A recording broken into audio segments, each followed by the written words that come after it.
quase 11 meses fechado por causa de um incêndio em janeiro deste ano, o Museu de Ciências Naturais PUC-Minas foi reformado e receberá a partir do dia 17 de dezembro os visitantes. O museu, que completou 30 anos em julho deste ano, está de cara nova e tem novidades.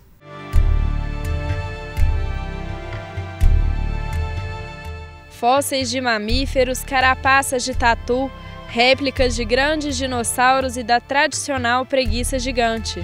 Essas são algumas das atrações do Museu de Ciências Naturais da PUC-Minas, que tem uma das maiores coleções de paleontologia da América do Sul, com cerca de 70 mil fósseis. O centro de pesquisa é muito importante de um modo geral, porque nós recebemos pesquisadores aqui de vários países do mundo.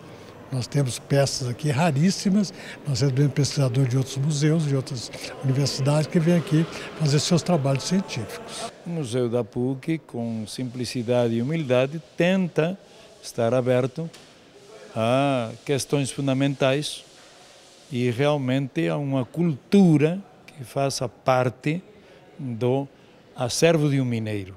Por isso é que a Rota Lund começa aqui, acaba em Maquiné, e aqui, até lá, tem um longo percurso de arte, de cultura, de raízes, de passado, de presente, porque está tudo entrelaçado.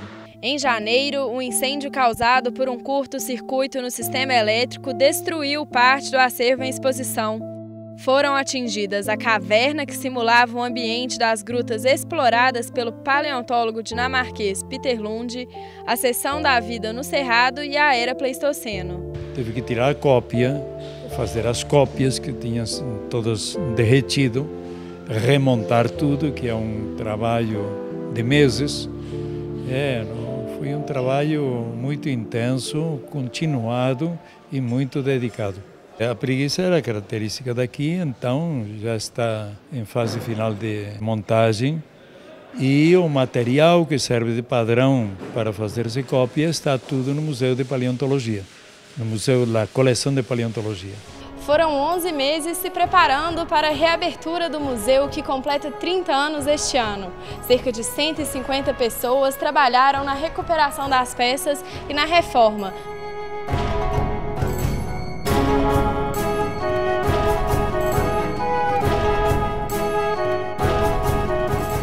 Alguns fósseis ficaram marcados pela fuligem do incêndio, mas este tempo sem receber visitantes foi a oportunidade que funcionários e colaboradores do museu tiveram para enriquecer ainda mais a coleção e o espaço da exposição.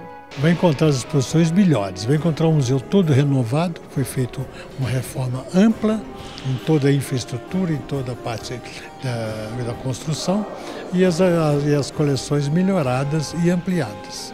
Por exemplo, a caracterização das preguiças, preguiças novas, com crânios, mãos, uma vitrine nova com os tamanduás, os 3 tipos de tamanduás, com os 2 fósseis de tamanduás mais completos do mundo.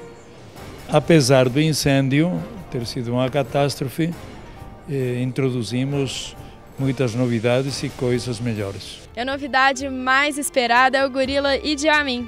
O animal morou no zoológico de Belo Horizonte durante 37 anos e morreu em março de 2012.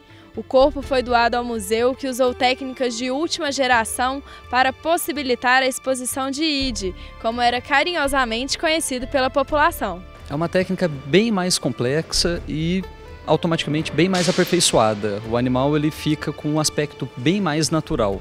Então o ângulo dos membros, né, o rosto, até a dobrinha que tem no pescoço quando o animal movimenta, nós conseguimos fazer com essa técnica, diferente com a técnica antiga. A taxidermia durou 4 meses e meio, foram desde o curtimento até a montagem do manequim e a montagem final, e ele está bem mais real, né, comparado aos demais animais, né, taxidermizados do museu. Ele será exposto em um cenário tridimensional que reproduz o habitat natural. O cenário do Idi Amin conta com 2 árvores, né, foi um arquiteto do museu que fez a planta. São duas árvores tridimensionais. O Idi Amin vai estar sentado, interagindo com a Cleópatra, né, a antiga namorada dele da década de 90. Sem dúvida alguma, é o mais esperado. Vai ser o cartão postal do museu.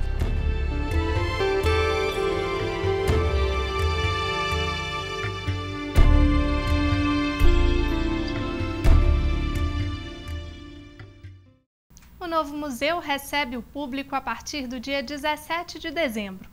Os horários de visitação continuam os mesmos, incluindo feriados. De terça a sábado, de 8h30 da manhã às 5 da tarde e às quintas até às 9 da noite. Os ingressos custam R$ 5,00 para o público em geral e R$ 2,50 para estudantes de escolas públicas.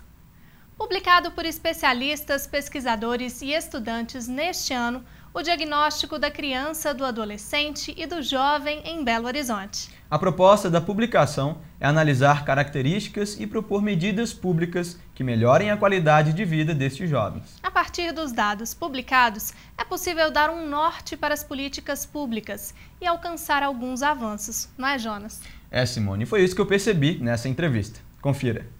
O diagnóstico da criança, do adolescente e do jovem em Belo Horizonte traz uma série de dados e estatísticas sobre essa parcela da população. Quem conversa comigo sobre a pesquisa é Dimas Antônio de Souza, coordenador executivo da publicação e professor de Ciência Política da PUC-Minas. Professor, muito obrigado pela entrevista. Por que fazer pesquisas sobre a realidade da criança e do adolescente? Que tipo de benefício esse tipo de pesquisa pode trazer? Bem, Jonas, esse tipo de pesquisa deveria ser feito em toda a cidade.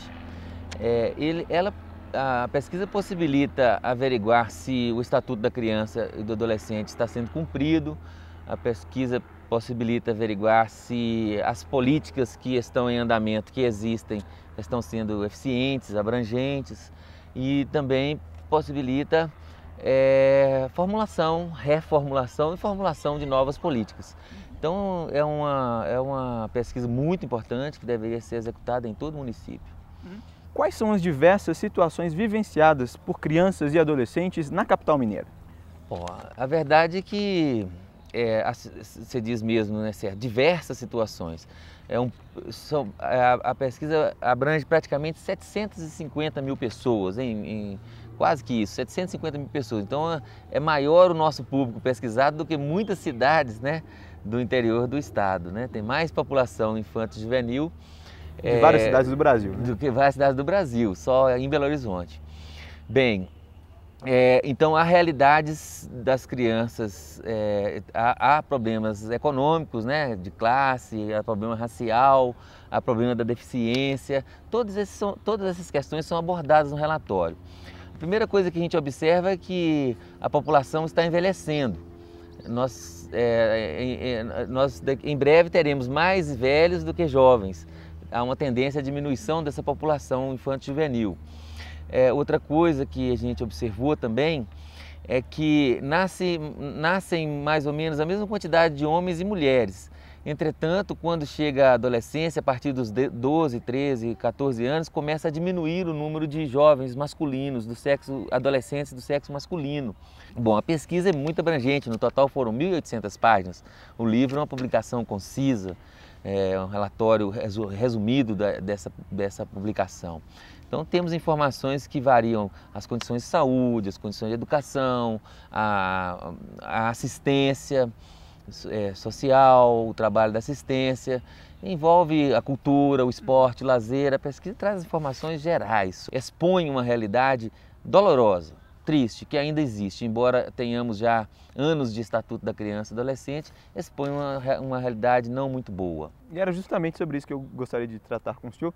O Estatuto da Criança e do Adolescente garante uma série de direitos básicos, né, para essa faixa etária.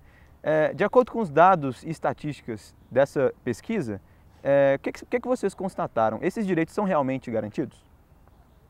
Bom, primeiro nós temos que registrar que houve avanço em todas as áreas, tá? Antes era muito pior. Hoje as coisas estão caminhando, existem políticas que foram bem pensadas, são bem elaboradas, mas ainda há debilidade, há deficiência ainda muito grande. Por exemplo, quando a gente faz a pesquisa no Conselho Tutelar, a gente encontra que o Conselho Tutelar registra as violações de direitos, né? preconizadas no ECA. 35,1% das denúncias que chegam no Conselho Tutelar está envolvida a escola. Na faixa etária de 0 a 6 anos, a creche é um problema gravíssimo na cidade. Outra questão é a família. Então, olha, nós temos aqui inadequação do convívio familiar, 4,2%, ausência de condições materiais para o convívio familiar, 15,4%, ausência de convívio familiar, 11,9%, ou seja, a escola e a família são os problemas, são as pontas assim, onde o problema explode, porque é onde a criança e o adolescente está, são as instituições que mais os envolvem nessa faixa etária, né? Então é na escola e na família que o problema explode ou eclode de maneira bem contundente. Para você ter ideia, na entrada do CIA, que o CIA é o Centro Integrado para o Adolescente Autor de Ato Infracional, a entrada do CIA, ela é principalmente, 24,5% é tráfico de drogas, 19,1% uso de drogas, furto 11,4%, roubo 7,9%, ou seja, o tráfico e o uso de drogas é um grave problema. No entanto, nós não temos uma política pública em Belo Horizonte, da saúde, por exemplo, que dê conta de uma preventiva contra a droga. Não temos uma ação pública preventiva. A droga é tratada como punição. Você vê que o uso de drogas leva para a punição, para o sistema punitivo. Outra questão gravíssima é o ensino médio não ser profissionalizante, porque protela demais a profissionalização. Ele só vai ter profissão com 25 anos. Até lá ele é o quê? Então, uma política que envolvesse o ensino médio técnico profissionalizante poderia dar uma melhorada na vida de milhares de jovens, poderia evitar a entrada dele para o tráfico de drogas, porque você dá para a pessoa uma possibilidade de curto prazo ou de médio prazo, né? 2, 3 anos, o curso técnico médio profissionalizante, você daria para ele a possibilidade de sonhar a curto prazo em ter uma profissão, em ter um salário melhor do que o salário que se paga por aí. Até lá ele vai ser o quê? Ele pode ser o quê? Ele pode ser coisas que ele vai receber muito pouco.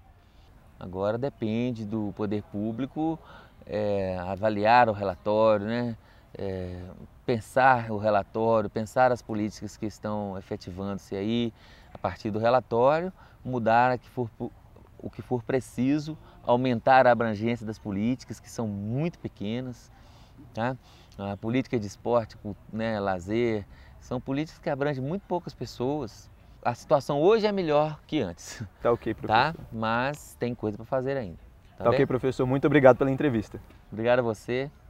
Doutores que promovem a solidariedade, cuidando da saúde e distribuindo alegria. Veja no próximo bloco. E entre os destaques culturais, obras de vários artistas compõem uma exposição que une artes visuais e poesia no Museu Inimá de Paula. Não saia daí! É daqui a pouco.